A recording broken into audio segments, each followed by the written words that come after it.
This episode, we're going to be sharing diverse views from us as Nigerians, and we've got like Ghanaian perspective as well. I know there's not rivalry, but there's no rivalry here. There is love. Let's hope so. Absolute love. Let's hope so. She is actually the reason why we chose Australia. So I wasn't going to be here had it not been for her. So yeah. You decided. Yeah, but it We're was like, Freeman, let's go to Australia. it was a beautiful coincidence because I was already working with an Australian mining company. The narrative back home when you're moving abroad is completely different from when you actually get here. Yeah. There's a whole lot of amazing expectations, which some of them are true, but for me personally, a particular moment in time that I realized was when I was working a lot. How many times did you do your Australian driving test before I you passed? think was it 3 times? How many times? How many times? How many? I think being really honest, like in my old life, which was probably like about a year or 2 years ago, I'm a really big spender. So now everything is renewed through Yeah. Christ, who's straight. Everything is renewed through Christ, my strength. Now I spend all that money on my son and my husband. Are you smiling? Welcome to the Taya Noah podcast once again. I am super excited. Today we've got this amazing couple who originally migrated from Ghana. Now they live and they've built a really beautiful life in Australia. Lovely to meet you, Ernestina and Freeman. How are you both doing? Oh, brilliant. I'm doing wonderful. Thanks for asking. That's good. That's good. And Noah, how are you doing? I'm actually very pumped for this conversation. Yeah, guys, it's been a while since we've been here, but I promise you we've got something super exciting today. Obviously, we're all immigrants in the room, and today we're just going to be delving into the actual realities of being an immigrant.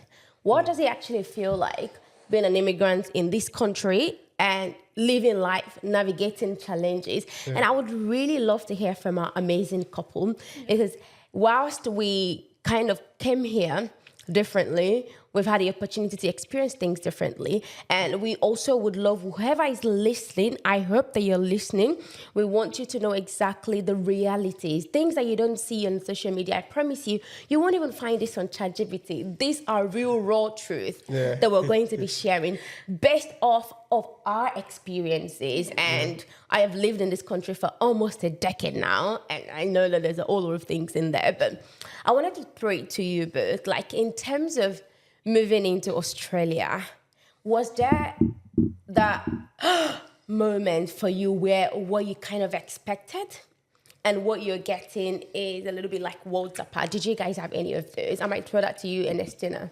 Yeah, absolutely. I mean, the narrative back home when you're moving abroad is completely different from when you actually get here.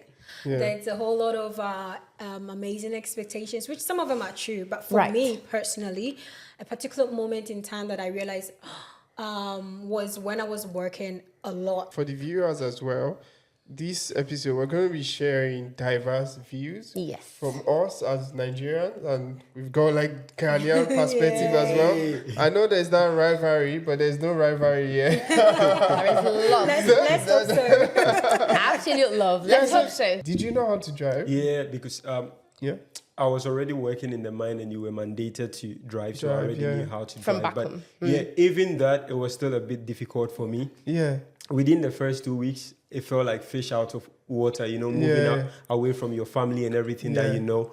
And obviously, we are partners. We came with a student visa, so anything that affects me affects me. Yeah, but we needed to do what we need to do to get us going and all of that. Yeah, so Absolutely. Let's talk about the license switch. So I am Ghanaian. I've relocated to Australia. How hard is that for me to get an Australian license? Could you convert, or did you have to start? What was that like? Oh yeah, because I already had a license back home. Okay. Yeah, I was able to drive here for 6 months or a year, and then after that you switch. Yeah, so that was what I was using. Right. Temporarily till we both switched to the Queensland license. Just takes me to my own driving experience. Like, you have to. Can you actually acknowledge the person that taught you how to drive? No, I mean, you were fantastic. Like, Amazing. you did? did not teach me how to drive. I want you to learn the Australia road rules. Road rules. And I can relate to your experience. Like, I have years of experience driving. Back home. But when I'm on the road, there's so much going on in your head. Like, Yeah. what's this line? Because back home in Nigeria, I was not. We had no lines. No lines. No lines. What do you mean that's lines? Like you just drive. The road is just like. They had no But then- No man's land. Here, Just go. there's lines. There are rules. There are different speed limits. You've got to keep in touch with that. Yeah. It's a lot. And then there's a lot of in preparation for your driving test, right? You've got to know how to look at the rear mirror, Yeah. look at your. Blind You spot. turn into a giraffe. Blind spot. Like, oh my god, that was so annoying. So I did one in Tasmania. I failed. I moved there. No, hang on, no. I want to do something. How many times did you do your Australian driving test before I you think passed? was it 3 times? How many times? How many times? How many? At the top time, lucky. 2. So you did it 2 times. Yeah, 2 times. Guess the girl that did it once and passed. Okay. Hello, Taya. Oh, that's But there's a context, right? Yeah. So so for me, I was like, the first time I did, I was like 1 year. I didn't drive much. So basically, I just like, Ed diving, like, let me Yeah. just go and do it, Yeah. right? Yeah. Although she's like already coaching me, this is the road rules, this is it, don't kill yourself, don't face the coming vehicle, because in Nigeria, there's a different... There is Lanes, massive. yeah. lane, Same- right? same so with Ghana. exactly. So it's like you're processing that, and then you're processing all the rules that you have And to then follow. now there's an instructor or an examiner sitting by you. Yeah, so Yeah, I pretty much went for that. And I failed that, and and then the second time. But you, in your context, I had okay, driven for 4 years. I agree. You're smart like that, but you've lived in the country for 4 years. Yeah, You've that's- been driving, so you're pretty much familiar with the. It's just like me now. I'm approaching 3 years. If I'd not gone it's for different my now. driving, But that's not the job- only reason I passed though. Yeah, a that's lot of not the people only- live there for 6 years and they failed. Let me tell you, for anyone who wants to do the Australian driving test or whatnot they call it, there are some things that you need to do before for you to increase your luck. Yeah. So for me, I was moving to a different state when I had to do my test. Yeah, there's pressure. I had a lot of pressure. I had about 3 weeks to move to a different state. This was 2020. Yeah. Very COVID period. So what that meant was if I failed, I couldn't move. If I didn't move, I was losing time to be able to qualify for my permanent residency. That's a lot of pressure. Yeah, so what I did, I actually had 2 tutors. Even though I'd lived in Australia for 4 years, I had one Australian man tell me exactly all the things that I need to do and not do during the test. Yeah. I also had a really fantastic church member that had about 3 sessions with me, telling me, do not do this, do this. On the day of my driving test, I also had someone that was local where I was doing my driving test do coaching for me on that day. Oh. Yeah. So I was equipping myself. I had a lot of tutors. Practice, yeah. I had a lot of practice. I had a lot of do's and don'ts. And that significantly increased my chances. So if you want to do that, you're under pressure and you absolutely need to pass, you need to do the extra. Extra work, Yeah. yeah. It still Super doesn't true. take the credit from you. Yeah, good job. Thank you. Yeah, I mean, I drove on P plate For a year. For a year, and sometimes it's embarrassing. Like, oh, you failed your driving test because, like, in Queensland, like, if you fail once, they basically when you want to convert, it's like. to start afresh. I remember when I failed it. Like, okay, you can't drive anymore. So No, you cannot. you have like my wife has to like be basically everywhere. I was- yeah. The Uber driver. Same. The Uber Same. driver. like very restrictive. And Noah's like such an obedient citizen. It's like, even if he needs to go 2 minutes, I'm like, just go. Just go No, now. It's like, no. Nah, Like, I you did just that too. never know. You never know. I did So that which too, I but think it's really That's good. one thing that we have to, sound it. As an immigrant, you have to be careful. So I Yeah, don't. that put is also yourself on another the spot. topic. Yeah. I don't. Let's turn our attention to visas, right? Yeah. And this is a big one. So a lot of immigrants, we face different type of challenges when it comes to visa. So what type of visa did you migrate to Australia with? Oh yeah, we both came with a student visa. So I'm currently a student in my last semester. So Congratulations. Thank you so much. Yeah, I can't wait to finish. It's a lot of stress here. The day the last payment, school fees went, we actually had to celebrate here because it's a lot of work. Yeah. So we came with a student visa. Yeah. And then the visa allows you to come with a dependent, and she is actually the reason why we chose Australia. So I wasn't going to be here had it not been for her. So yeah.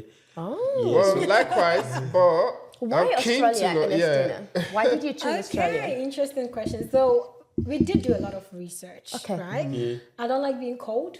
So Canada was out. I don't like being cold. And the UK was increasingly becoming more expensive, more not suitable for migration because there's so much complaints coming from the UK.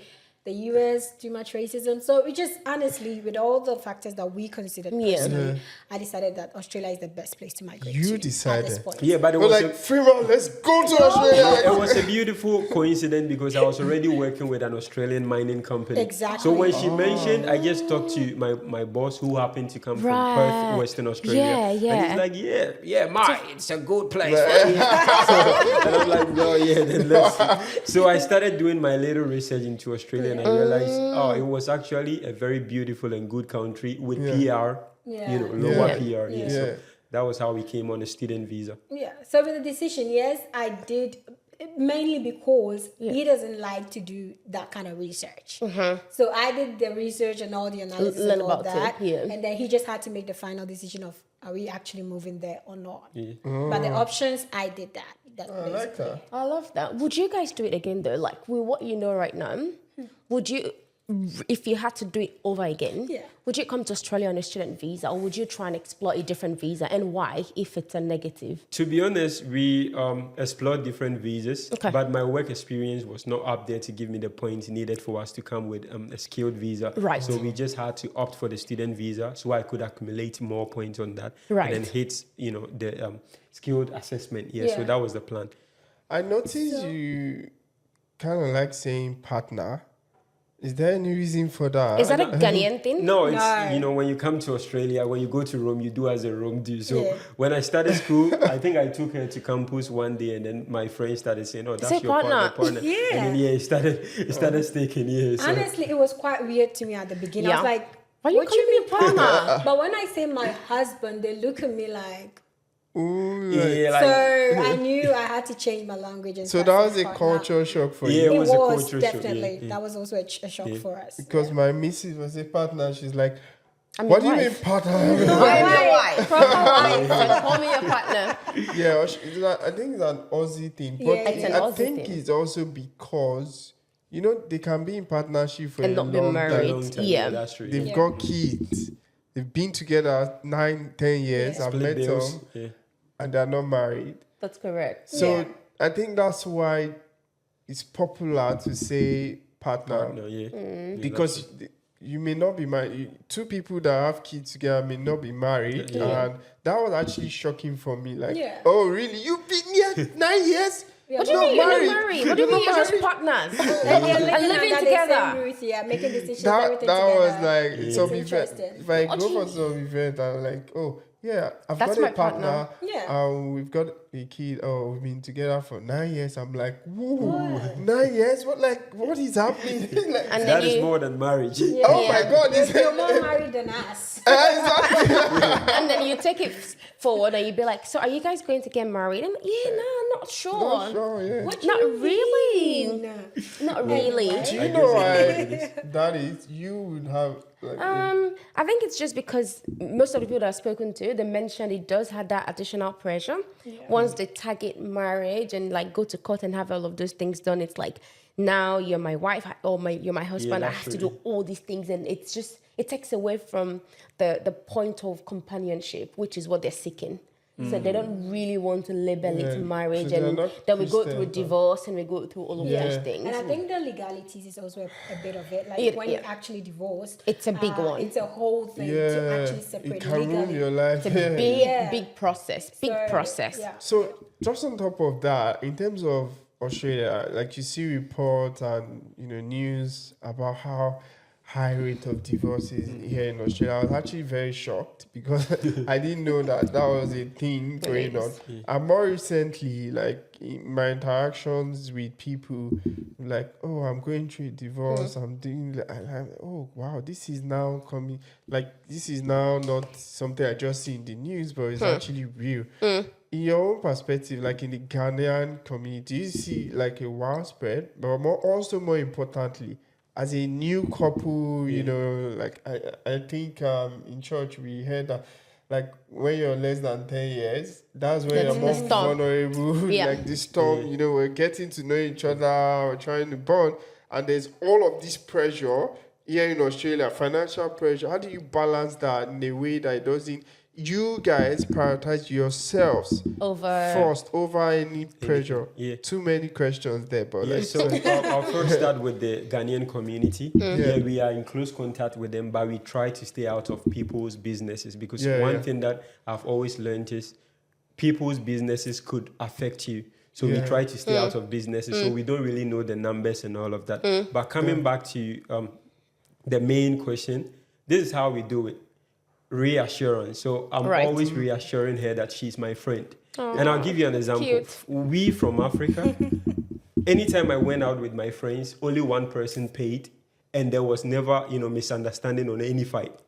So if I consider her my friend and a partner, and if she has to work full-time and I work part-time, then we wouldn't really have any challenges with finances. Because if I could pay for my friends to eat free back in Africa, then she is my friend. So we shouldn't really have any troubles with finances. And also, I think there is a word that she likes to use, intentional. We are very conscious of most of the stuff that we do. So we take ourselves on dates. That's good. Like it's mandatory. That's beautiful. Oh, that's we good. take ourselves once a fortnight. once a fortnight. That's really good. That's Why really are you good. gonna take me off once a fortnight? Why don't you take me once a fortnight? Because we're like so busy. It was part of our goals for the year, but we're not eating that goal right now. No, we're not. To go off on that, the once a fortnight thing, I think another layer to this whole divorce thing and the complexities is children.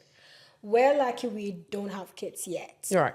Well, it's not lucky, but that's our situation at the moment. So that level of complexity is not added on top of us. But I can only imagine for couple who are young, new, and have kids to take care of. Like, you need to do some diaper run, and you need to take care of the kid. Like, it's a whole thing. So we have the liberty to go out on date nights and not really worry about that much. But I wouldn't want to cut you.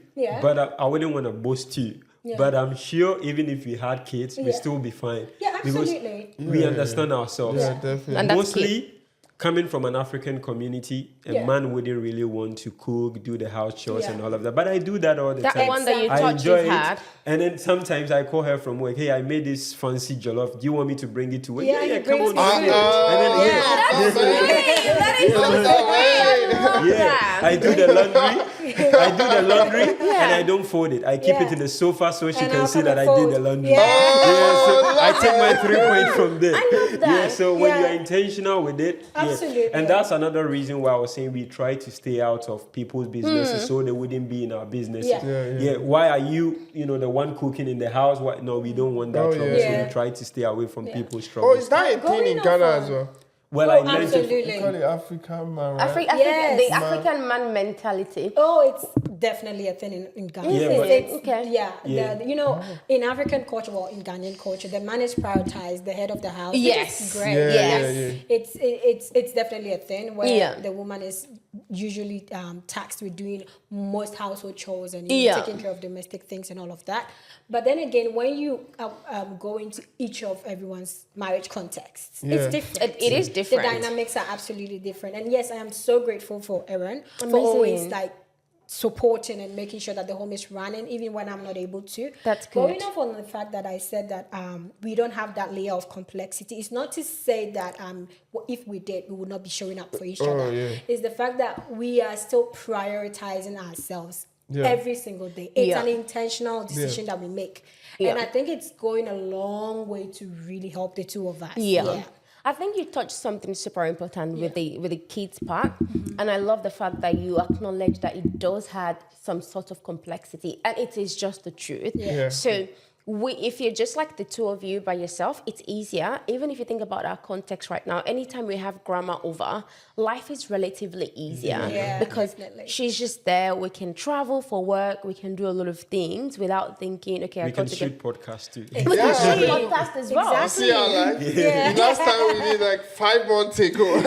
This wouldn't have been possible if grandma wasn't here. So I really do appreciate that you kind of acknowledge that, because it's also good to be aware that things can change as you progress in the relationship and the marriage. But one thing should remain there, that intentionality, no matter what happens, needs to stay the same. Like you need to at least be conscious of things. But I want to talk about gender roles a little bit for anyone who is thinking to migrate to Australia.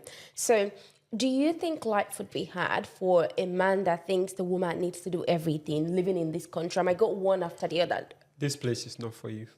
Right. If that's the mindset, and you have a very rigid mindset that you cannot soften, then this place is really not for you, because the system will force you to adapt. And if you don't want to adapt, it's like elasticity of a plastic. Right. If you don't want to adapt and be elastic, then you're going to break. You're going to break. I agree. What about you, Ernestina? So I'm just going to go on an example of a friend we know that they live in Australia. And every time I see her, she looks so worn out. She looks physically worn out because she has to do everything, and on top of that, she's also working, and she has 2 children. She has to drop them, and I mean, at the end of the day, every marriage is different, right? And I'm not about to tell you what you should do, but what I'm saying is, if you're a man and you're trying to migrate to Australia, you should absolutely understand the fact that the traditional gender roles that we are used to back home, it's likely not going to be the same here, because if you want your wife to do all of those things, she's probably going to break at some point, right? I think it's even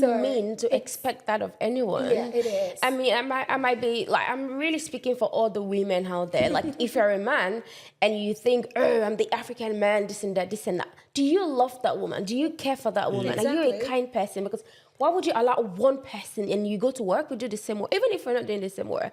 It's just picking things up. And the thing is, if you're a man and you think you're helping your missus, that's even a really terrible thought process. That's a bad mentality. What do you mean I'm helping you? We're here together. We're in this relationship together. We're working together. Yeah, exactly. And that sort of mindset is key. But Noah, what are your thoughts? Do you think if a man has got that sort of mentality, is Australia for them, or do you think they'll be fine?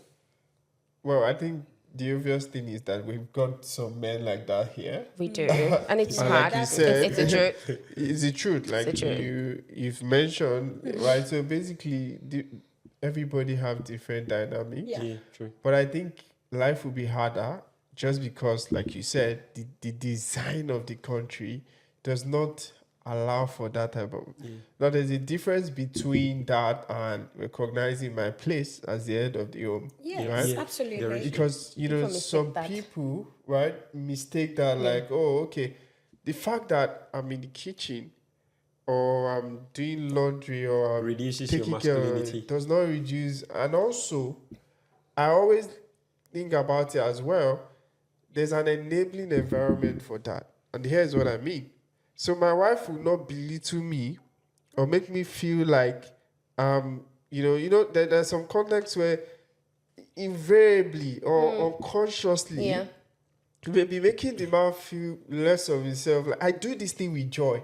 Yeah. Like you said, I want to do it to make my wife feel good, right? Like, but if the environment is not enabling at times, then sometimes it leads to that point where there's a defensive mode, like, if I'm doing this, I'm less of myself.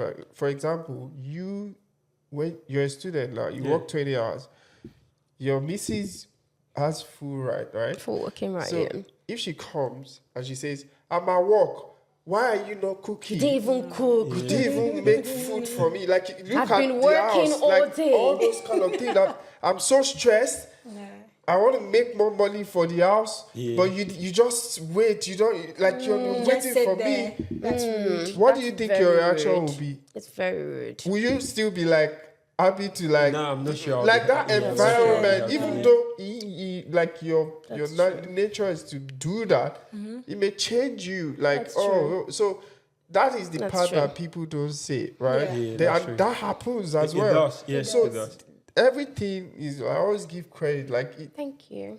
So there are many times where if you, like when she's pregnant, for example, there are times where you're like, you have to do things where you are like even almost zero. Give example. This man will cook at 11 p.m. or even 12 midnight. That's sweet. Cook akara? No, like because during pregnancy, I suffered from hyperosmia. And hyperosmia is when you have magnified sense of smell. Okay. Oh. So when everything smells, it's irritating and nauseating. Yeah. So, but I would be like also extremely starving, hungry. So he has to cook. And that sometimes means when I'm sleeping. Oh, And sleeping sometimes could be at 10 p.m. That's when he would then start to cook and then clean. And then, like, when I'm pregnant, I can't do anything.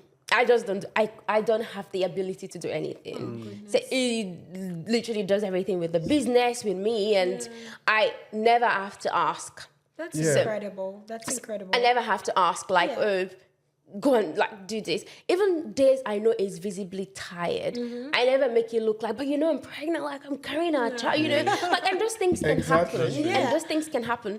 And that's what Noah is trying to say. Like, that can really make some men feel like, worthless, worthless. Yeah. Because sometimes he's very tired, I can see, and it just begs me like, okay, can I just sleep for another 30 minutes? And then after that, I will go and cook. I'm like, okay, that's fine. And then if I have the energy, I will start to clean. And then he would come and be like, no, you didn't have to clean. Thank you so much for cleaning. And did you see what I mean by that's thank you. Environment? The environment where you want to outdo, not because the person asked. You just, like, you want to take the initiative because, oh my God, like, if I say some days, you know what we do, like, it's so stressful. It is, absolutely. Helping people, meetings, long hours, it's so crazy. And going there, and you know, here, it's not like I can say, let's just drive out and go and buy ambala or like jollof rice, or like suya, or like, you know, these burgers, these all those things that she cannot even eat. So you don't have a choice than to be more compassionate and want to. But it's key. The key thing is like the enabling environment. I love that. I really love that. One last thing that I want to really talk about that I feel like it's been a massive problem in this part of the world is, well, generally, even like if you lived in your home country, it's always a big thing in marriages. Yeah. What are your thoughts about joint account, having a joint account as a married couple? Well, like I keep saying, it's friendship. And once you're in any type of friendship or relationship, the one paramount thing is trust. Okay. Yeah. So if I trust her enough and we have common goals and targets that, you know, we are working towards, I don't really see how it should be a big problem to have a joint account. So we both have separate accounts and then we have a salary joint account for, you know, our goals, our plans in the future. So if she needs to go on Temu or whatever. If she needs to go there, then she has the account. If I need to get gadgets, you know, men like gadgets. Absolutely. I need to, you know, go into that account. So I don't really think it's some it's level that much of of independence is fair. You know, right? Privacy, not secrecy, privacy. So if I want to get a surprise gift for Aaron, I shouldn't have to take the money out of the joint account. And then it's no longer a surprise. Right? So we should have our individual accounts because we are both individuals, but then we should have a common goal. And that would also you know, reflect on our common account, which we do have. So one I think thing I would it's just not really a big deal. like to add is both men, women, girls, and boys have different spending habits, and I saw this from my parents. So I don't think anybody should really have issues with, you know, having joint account and separate accounts. If you really know that both genders have different spending habits, then it should be fine having a joint account and maybe two separate ones. Just on that, I was literally gonna ask you, who is the spender? Who is the saver here? Oh God! Look at that. You guys know it's not obvious. I'm really gonna be honest That's here. the thing. I'm really gonna be honest here. One thing that I feel it's really not fair to most women, maybe they don't really pay attention, is most of the stuff they spend their money on are really not expensive. Like she can spend $100 on Temu or some clothes, but if I'm getting a camera, that's like $1,000. Exactly. You got men spend one time. No. That's the truth. But I hear you. But that is not something so it's an investment. For example, you're buying that gadget to make content. It's not like you're just spending like. But it goes back to what I was saying, spending habits. You spend to get something to make you happy. I'm getting the guitar for our music thing. I'm getting the camera for our project. It's an investment. Yeah. If she's getting clothes, it's an investment, not something physical. Because she's gonna be happy at the end of it. It is. Yeah, so it's an investment. Exactly. Soft investment. Videos. So who is Who spends more? Not gadget things, but like, this person is the Who is the biggest impulse spender. buyer? Who buys I it? don't think we are. No, we aren't. No. Really? we are really Between the two of us, and that is why we were just looking at each other like that. Yeah. Because whatever I am buying, like if I have something in my cart, I'm saving it till it's on sale. Like I'm very calculative with whatever I'm buying. I like that. Same with him. Okay. So we are not really much of If spenders. I'm Think getting about something, it. she has to know that, hey, I Take want to our get time this. You to- think it's the right time for us to get it. To get it, If it's not yeah. here, then we just wait. So with money, we're not big spenders, honestly. Why are you smiling?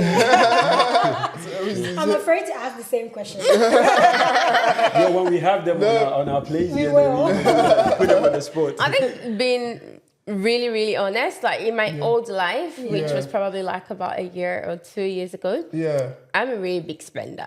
So now everything is renewed through Yeah. Christ, who's strength. Everything is renewed through Christ, my strength. Now I spend all that money on my son and my husband. She does I do all the shopping. So there's a balance. I'm more like conservative.